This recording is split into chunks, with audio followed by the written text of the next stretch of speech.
Segundo o Instituto Brasileiro de Geografia e Estatística, o IBGE, 12% da população do país é idosa e projeções indicam que a parcela passará dos 20% no ano de 2050.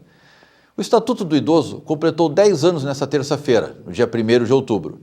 Nesse período, trouxe uma série de benefícios para os mais de 24 milhões de brasileiros idosos, embora em muitos lugares esses direitos ainda não são respeitados.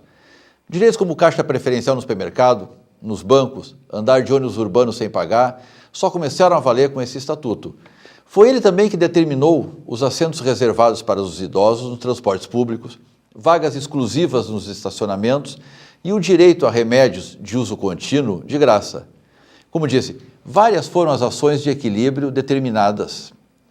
No mês passado, a reportagem de um telejornal flagrou vendedores de um plano de saúde que se negavam a fechar contrato para pacientes com mais de 60 anos, pelo simples fato de serem idosos. A Agência Nacional de Saúde, a ANS, que regula o setor, informa que os planos de saúde não podem impedir ou dificultar o acesso de clientes por causa da idade ou da condição de saúde.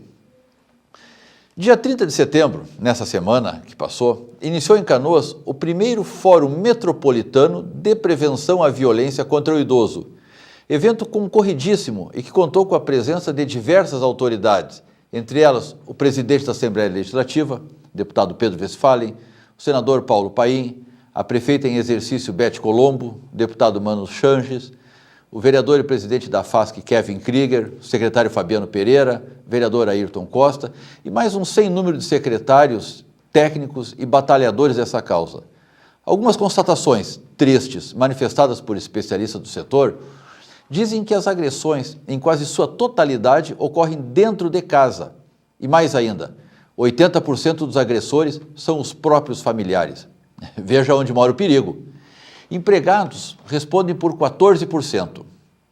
Mas as constatações não são apenas de tristeza. Também existe alegria, pois a cada dia mais ações e atitudes, públicas e privadas, mostram o respeito à dignidade desse grupo. Percebemos, e foi claramente manifestado nesse fórum, que a sociedade está parando de pensar que o idoso só serve para cuidar de netos.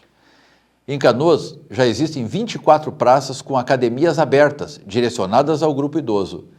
Outra constatação, esta a partir de pesquisas, é que somos o exato exemplo no futuro de como seremos tratados. Nossos filhos farão exatamente o que fazemos hoje, de bom ou de mal. Vou encerrar com um pedido. Você já ouviu falar o que é o Disque 100? É um telefone à disposição para informar qualquer caso de agressão ou negligência contra o idoso. Faça bom uso dele, com vontade e com dignidade. A cidadania se faz com respeito a nós e aos outros. Um bom final de domingo. Voltamos então para o nosso último bloco aqui do Economia e Desenvolvimento. Sidney Fontoura Gomes, presidente de Imóveis.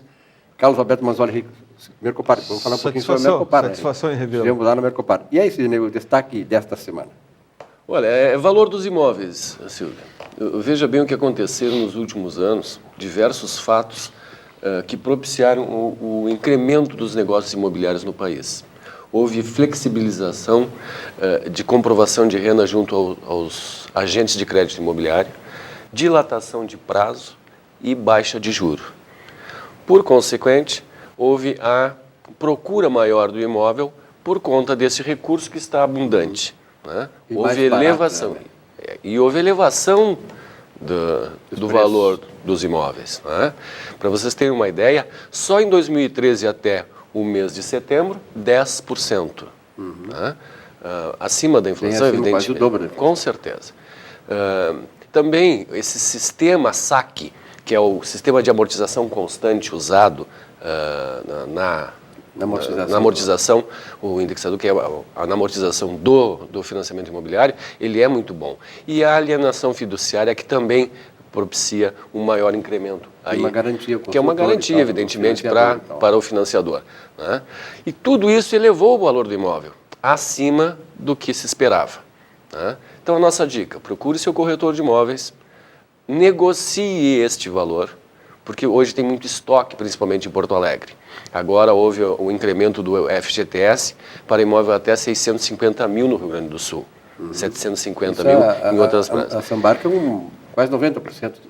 Então aí tu vai conseguir negociar muito bem, se tu tem o fundo de garantia ou mesmo não tendo, é um momento de negociação no mercado imobiliário. Não tenho dúvida que o seu corretor de imóveis fará um bom negócio. Rico, para encerrar o programa, nós estivemos lá na Mercopar, né? A Mercopar sempre é um destaque importante, né?